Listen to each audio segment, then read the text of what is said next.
I'll try and sort of set out a little bit about where we are on the scheme, just talk a little bit about our perspective as the delivery vehicle, about the rationale for the scheme. And of course, I think the plan is to leave a bit of time for some Q&A at the end of this slot. So I've been in the role 6 months. My background is big rail projects in London. I did about 17 years working in London Underground, Transport for London, Crossrail. So I'm a sort of rail projects sort of guy. That's what I do. Actually, for most of the last 3 years, I worked in central government in the Department for Transport.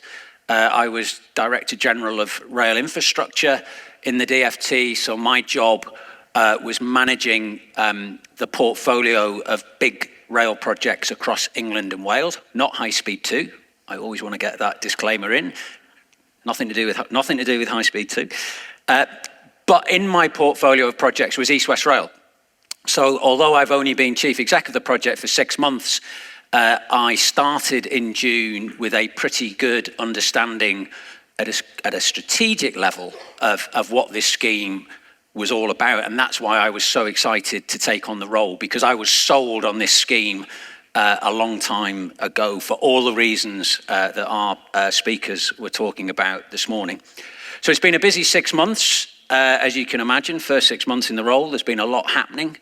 But it's also been a really positive 6 months, and I'm sure you know why I say that, but just in case you don't, I've got a couple of video clips to show you, and I'm assured the technology is going to work.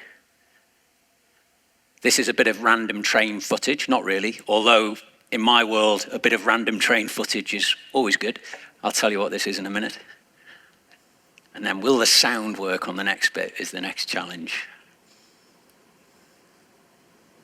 We will deliver East West Rail to drive growth between Oxford, Milton Keynes and Cambridge, with the first services running between Oxford, Bletchley and Milton Keynes next year, and trains between Oxford and Bedford running from 2030. So that was a seminal moment for the project. Oh, the random train footage, yes, I should explain. That was the first test train running on the first section of the project from Bicester into Bletchley, and that happened in late October, just before the budget. So that first section of the railway, so probably difficult to see on this, but from Oxford, obviously trains already running from existing service from Oxford to Bicester, but that first section of our project from Bicester through to Bletchley and Milton Keynes, infrastructure now complete, delivered on time and on budget. It can be done, not my doing, my predecessor doing and the team's doing, but delivered on time and on budget. And that bit of footage there was the first test train coming into Bletchley. So that was a fantastic milestone for the project. And then hot on the heels of that, we had the Chancellor making that very unequivocal commitment to this scheme. And, you know, as I say, I think that was a landmark moment for the project. You will know in this room that it's taken many years of advocacy to get to that point. And for much of that time, there has been an existential question mark hanging over this project. Would it happen? Would it not happen? You know, I think we all feel from the moment the Chancellor delivered that statement on the 30th of October, that existential question has been answered. We now have one would think, a stable government with a large majority in power for the next 4 to 5 years, and they have absolutely nailed their colours to the mast in terms of delivery of East West Rail. And my job, our job, myself and the team is to now go and deliver on that promise. And it was really interesting. I felt on the day after the budget, I had to do quite a lot of local media on radio and television. And what was really striking was that the premise of all of those packages on the radio and on local telly was that this scheme is happening. It wasn't about will it happen, won't it happen? It was that this scheme is happening. And, you know, I think the whole mood music around the scheme has now shifted into this is real. what's it going to mean in terms of construction and delivery impacts, etc. So we've moved to a different place. I think everyone in this room, I'm guessing, is pretty familiar with the scheme, but just so everyone's on the same page in terms of the what. So I've mentioned already this first phase, infrastructure complete now between Bicester and Bletchley. Plan is to see passenger services introduced in the second half of next year, running from Oxford through to Milton Keynes and Bletchley. The second phase runs between Bletchley and Bedford along what I'm sure most of you will know is called the Marston Vale line.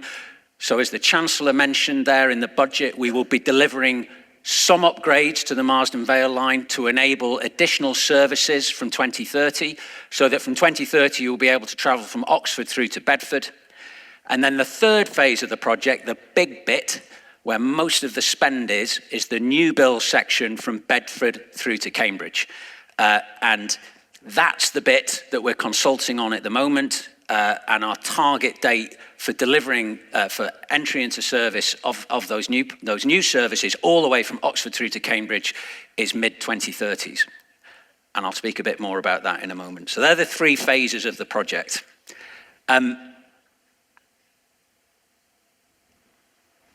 What's East West Rail for?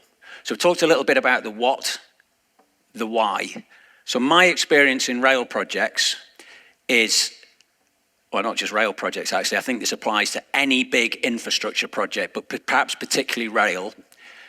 The bigger the project, the more important it is to have a really clear and compelling answer to the why question, and an answer that makes sense to the man and woman in the street. When I look back on Crossrail, I think we had a really compelling answer to the why question. And very unusually for a project of that scale, Crossrail never had any significant opposition. It had cross-party support. We had Labour MP, Labour mayors, Conservative mayors, Labour governments, Conservative governments. We never had any significant opposition on Crossrail, and nor was there much opposition along the line of route. And that's because it had a really compelling answer to that why question. I could compare and contrast High Speed 2, which I think has always struggled to answer the why question. I think what you heard from all of our speakers this morning was that compelling answer to the why question for East West Rail. It is the key to unlocking further economic growth along the whole line of route. A lot of the attention focuses on Oxford and Cambridge, those economic clusters where the UK has unique competitive advantage globally. It was really interesting to hear Sean speaking about that this morning. But actually, as we also heard this morning from Rachel and from others, it's actually about the scale of gluing this all together into a single economic region that can compete on a global scale with its peers in places like Massachusetts, Singapore, Silicon Valley, etc. And I think what was one kind of reflection that I often share is my 3 years in Whitehall as Director General for Rail Infrastructure. In fact, actually 20 years in rail projects. This project is the only one that I've been involved in for which the strongest advocates within government are the Treasury. And you can take it from me, the Treasury are not usually supportive of rail projects, but they support this one. They support this one.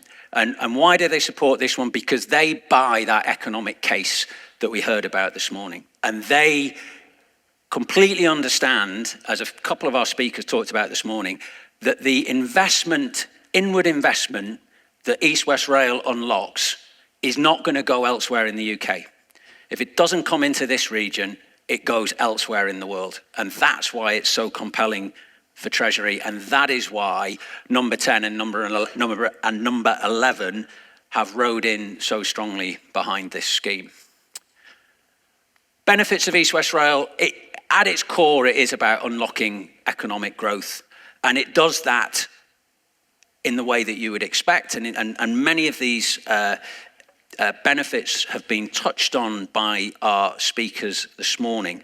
And an important part of this is the quality of life piece that did come up in this morning's discussions, okay? So it's about connectivity, it's about housing, it's about widening labour markets, but it's also about doing that in a sustainable way that makes the region an attractive place to live and work, because that's key to attracting talent into this region. And we heard from Sean about that being one of the important tailwinds that's required to deliver that economic growth.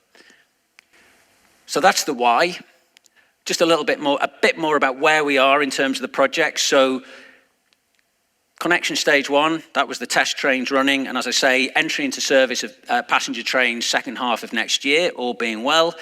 On time and on budget. I've mentioned that already, but I like to mention it, so I'll keep mentioning that. On time and on budget. That's the benchmark that we have to deliver against now going forward. Connection stage 2. So as I say, we're going to deliver some interim upgrades to the section between Bletchley and Bedford, the Marsden Vale line.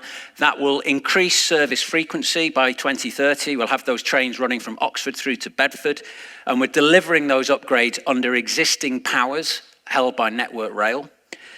After we've secured our development consent order, and I'll come on to where we are in that process, after we've secured our DCO, we will come back to the Marsden Vale line to deliver further improvements in that section to enable the end state service from Oxford through to Cambridge. And included in those further upgrades on the Marsden Vale line, and this is quite a significant point in the consultation currently underway, is a proposal to consolidate the stations on that section of the line. At the moment, there are 9 stations across between Bletchley and Bedford, and that is 14 miles or 14 kilometres, I can't remember. 16 miles, neither answer was right, 16 miles, thank you. So across a 16-mile stretch of the railway, we have 9 stations. So one of the proposals we're consulting on is to consolidate those stations from 9 down to 5 to enable faster services and a better overall service pattern to the customers. But that's an option included in the current consultation. Budget we've talked about, fantastic moment for the project. And as I say, a huge amount of thanks needs to go from East West Rail to the people in this room who have been key advocates for the scheme over many years. And without that advocacy, we wouldn't be where we are today. One important bit, not part of what Rachel Reeves said at the dispatch box, but in the red book that's published alongside the budget, was the announcement that our preferred solution now for traction on the new railway is no longer diesel. So up until that budget announcement at the end of October, the position that we had explained to the public was that when we had completed this new railway, introduced it into service in the mid-2030s, we would do so on the basis of diesel traction. That never sat well with our commitment to be a sustainable railway and net zero railway. So we were really pleased to have persuaded government now to shift our position to one of discontinuous electrification. What is that? What is discontinuous electrification? Basically, it's a mix of overhead electrification and batteries on the rolling stock. So a hybrid of overhead electric power and battery. And the advantages of discontinuous electrification are that it's not diesel, so it's greener. It's cheaper than full electrification because you avoid having to install overhead equipment across the full line of route that can be expensive and disruptive. Good news, and this is technology that is in use elsewhere on the network already. It's being used in Merseyrail, it's being used around Cardiff as well. So where are we now? So we launched the non-stat consultation Thursday before last. This looked like a good slide when we put it in the pack. Actually, I'm really sorry to see Louise go. She was, I met her for the first time actually Thursday before last when she came up to Bletchley to launch the consultation. She clearly had a very good understanding of the scheme, and in her media work when she was up in Bletchley. She was a very powerful advocate for the scheme. The good news is the new Secretary of State just announced, Heidi Alexander, is terrific, absolutely terrific. She was Deputy Mayor for Transport for a number of years in London, which is when I worked with her. And I think from a rail perspective, having Heidi as Secretary of State and Lord Hendy as Rail Minister, not only does it prove that the TfL mafia plan to take over the world is gradually taking shape, actually it's brilliant for the rail industry. Heidi will get this scheme. She's also an MP for Swindon, so she's not far off our patch. I would also observe, just in passing, that Heidi will be our 5th Secretary of State in 26 months. So in some ways, it's little the wonder that things like rail reform and HS2, it's quite heavy going at times. But hopefully, we'll have Heidi and Peter in place for quite some time to come. Consultation, so it launched 14th of November, runs through till the 24th of Jan. It's centered around 16 in-person events. I think at this point, it is worth saying, look, this scheme is brilliant. We've heard a lot about this scheme, the benefits that this scheme will bring to the region. As is the way of it with big infrastructure projects, the benefits of this scheme will be profound and widespread. The disbenefits will be profound and very local. So there are communities in Bedford, in South Cambridgeshire, who will be for whom, frankly, this scheme is nothing but bad news. And they are, quite understandably, very strongly opposed to the project. So it's not plain sailing for us. We've got 16 consultation events planned across the line of route. I think we've done 5 of them. Will and myself and colleagues are in Bedford for a public event tomorrow. It will be choppy, and I understand why we're going to get a lot of flack. And why do I share that?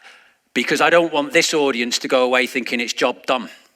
There is still a lot of understandable, well-funded and well-organised opposition to this scheme.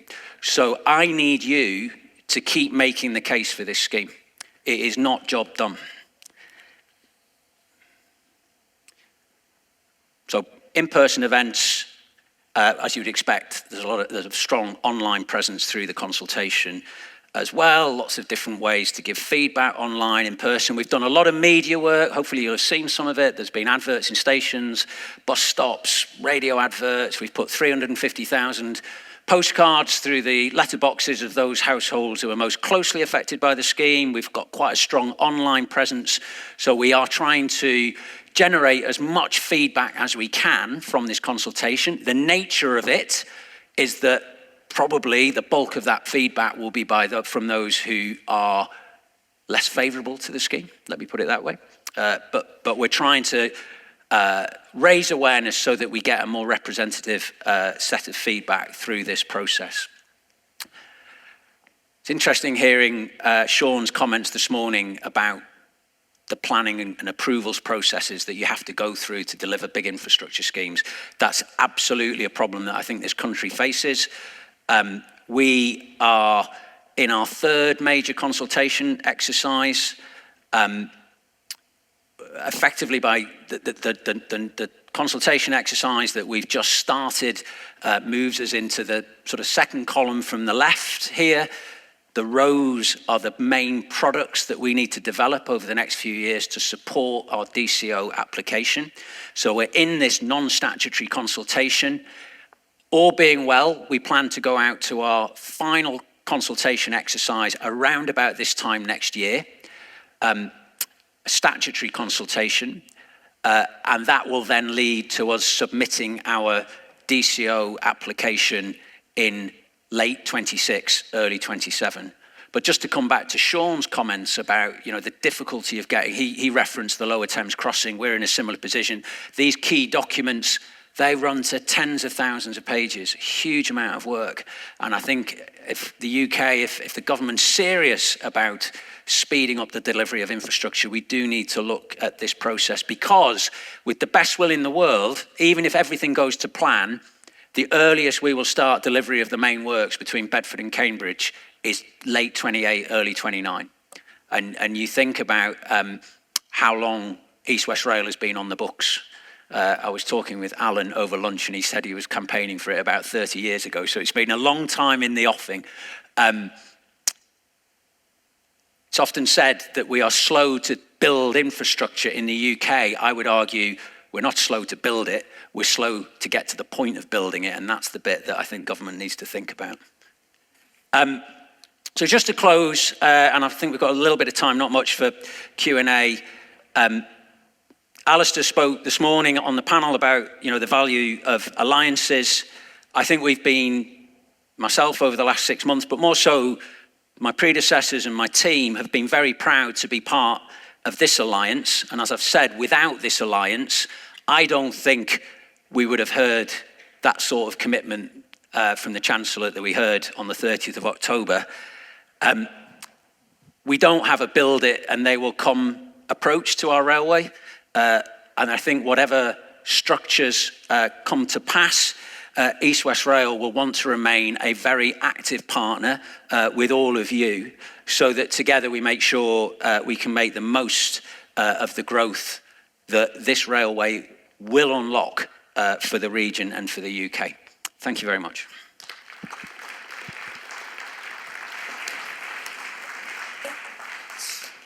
Brilliant, David. Thank you so much. And just to warn you that the student panel that Winifred and Alistair introduced earlier, we're encouraging them to respond to your consultation as well. So great. I think that's a really positive thing. Let me help you with Q&A just for a few minutes, if you don't mind. So thank you. Could you introduce yourself, please? Hi, yes, I'm Frances from Huntingdonshire District Council.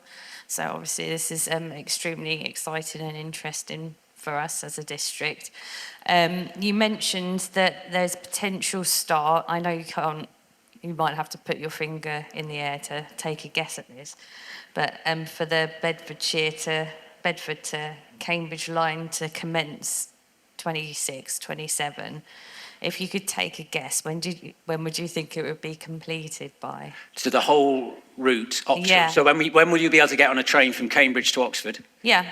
Yeah. So one of the lessons learned from major projects, learned the hard way, is don't commit too early to a specific date. Because if I was to try and give you even a year, a precise year at this time, I'd be kidding myself and you that we had that level of accuracy. So the line I'm using is we will deliver this by mid-2030s. And it's not being evasive. It's that what we did on Crossrail, and I'm looking back, it's madness.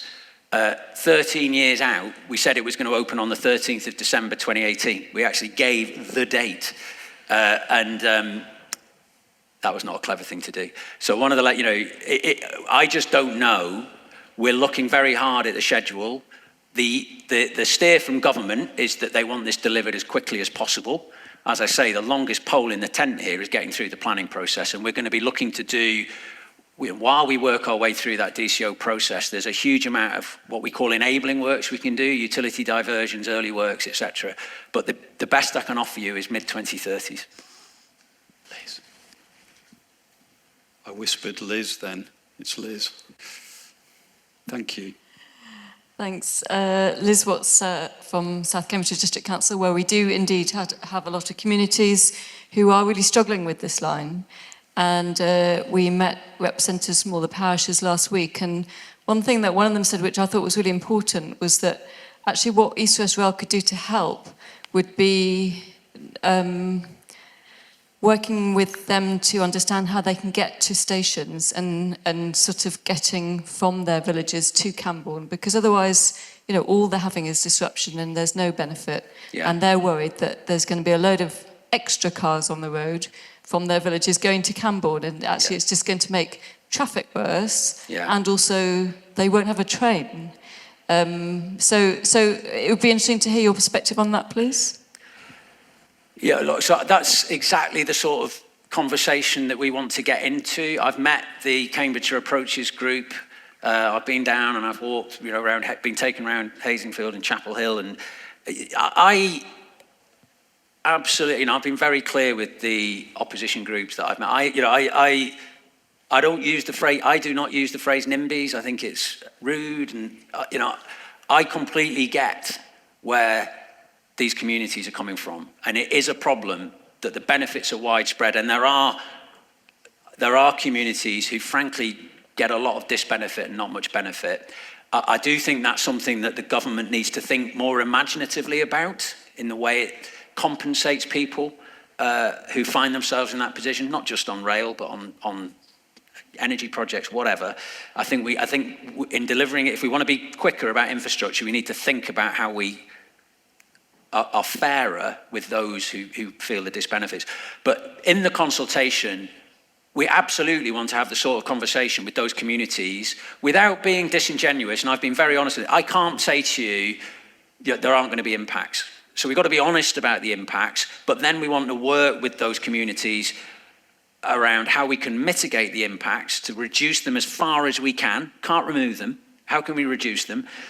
And then what can we offer in the end state? How can we address some of those concerns? And if we can have, I suppose my worry, but I wouldn't blame these groups if they remain in the position of just kind of absolutist opposition to the scheme, the consultation isn't particularly productive, if I'm honest, because unless there's sort of some new evidence that we haven't really considered, it's worth saying actually that the consultation that we're going out with at the moment, it isn't a consultation on route choice. It isn't asking, should we go left out of Bedford, right out of Bedford, north into Cambridge, south into Cambridge. It takes as its starting position the route alignment that was announced in May of last year. The consultation now is at a much more micro level about how this will impact, what the land take will be, where will the construction compounds be, etc. So one of the difficult conversations I've had with the opposition groups is, look, there isn't really much mileage in going over some of those big choices. But if there want to be a conversation about mitigating impacts and how can we make the end state better, that'd be a really good conversation to have in this process. Thank you. We're going to take two more because it's an important conversation, and then we need to move on to the next session. So the gentleman here, and then we'll conclude with Susan down here, please. Thank you. Alan Francis, Milton Keynes Green Party. As you said when we were talking at lunchtime, I've been campaigning for this for a very, very long time. We're going to get next year, as you said, an Oxford to Milton Keynes Central service, but there's nothing in the plans about a Cambridge to Milton Keynes Central service. They'll only go to the Cambridge trains will go to Bedford or Bletchley, but not to Milton Keynes Central. With Milton Keynes being the biggest settlement in the entire Oxford-Cambridge arc, why aren't the trains going to go from the east side, the Cambridge side, to Milton Keynes Central? And, what can we do? I know it's not in your spec, that will be your answer, but who do we need to talk to get that added into your spec so that we can have a Cambridge to Milton Keynes Central service as well as an Oxford one? Yeah, there's a lot in that. The simple answer, it's not in my scope and it'd cost you. So you're right, that if you want to go from Cambridge to Milton Keynes, you'll need to change it Bletchley under the current proposals. What's lacking is that chord that enables you to join the West Coast Main Line coming from the east and swing north onto the West Coast Main Line. And that is a proposal that the department is looking at on and off. It's not, no rail infrastructure is cheap, but it's not massively expensive. I think actually the case for that would not be about passenger traffic from Cambridge through to Milton Keynes. The real economic case for building that chord would be the freight routes it unlocks from the East Coast ports, from Felixstowe through to Daventry, Trafford. There's really a freight case for that. Of course, when you start talking about building more infrastructure to enable more freight through that core section, then when you think about those who are opposed to the scheme, one of their worries is that they have a massive increase in freight traffic rumbling through their villages. That's not the plan at the moment. There would be some increase, but not much. I think if you connect our core route onto the West Coast Main Line, you do open up, for better or for worse, the opportunity to put a huge amount more, not huge, wrong word, significantly more freight through that core section. Thank you. Susan. Thanks very much. Susan Brown, leader of Oxford City Council. I just start by saying that my 86-year-old father is going to be somewhat disappointed by your answer about the timescale. Sorry, I can't hear Sorry, that. could you, is that better? Yeah, sorry. That's better, sorry. I was just going to say, Susan Brown, Oxford City Council, my 86-year-old father's going to be a bit disappointed by your answer about the timescale. It's the one question he always asks me about East West Rail. Will I see it in my lifetime? But he's in good health, so I'm sure he'll be fine. Yeah. He'll be delighted to be one of your first passengers, and obviously I'm incredibly supportive of the project. I was just interested in what you were saying about infrastructure and the planning challenges, and we all, I suspect, at different times in this room have faced our infrastructure challenges. And in particular for us, I think judicial review has been one of the really big issues, and I just wondered if you had a particular view on that, whether that has been a particular issue for East West Rail or is likely to be. And you may not want to comment on it, but I mean, personally, I just feel that it's adding unnecessary delays to a huge number of infrastructure projects without any particular gain, other than huge extra costs to the public purse at the moment. Yeah. And I'd love to see some reform of it. Well, I very much hope we have it built in time for your father to ride the line. We'll do our best. I agree with you on judicial reviews. I think it's a significant risk to the project. I talked with colleagues in National Highways about this. The DCO process was intended to speed up the delivery of nationally significant infrastructure projects. East West Rail is a nationally significant infrastructure project. I think the bar for raising a JR challenge is too low. I think we need to look at practice elsewhere in Europe, and it's disproportionate. It costs very little money. It's very easy to bring a JR against the DCO process. That will probably cost low tens of thousands. The delay impact on a project like ours will be tens, if not hundreds of millions. And that doesn't feel like a sensible balance to me. David, thank you so much. You've given us a great presentation. I'm afraid we're going to have to close the Q&A down. Thank you for being so generous with your time. You've got your own stand, your whole team. Sorry, I should have plugged that. Sorry, I should have plugged the stand. All the information about the consultations there. We've got Will, we've got Stu, we've got other East West Rail colleagues. Plenty of opportunity for further questions. But can you show your appreciation for David, please?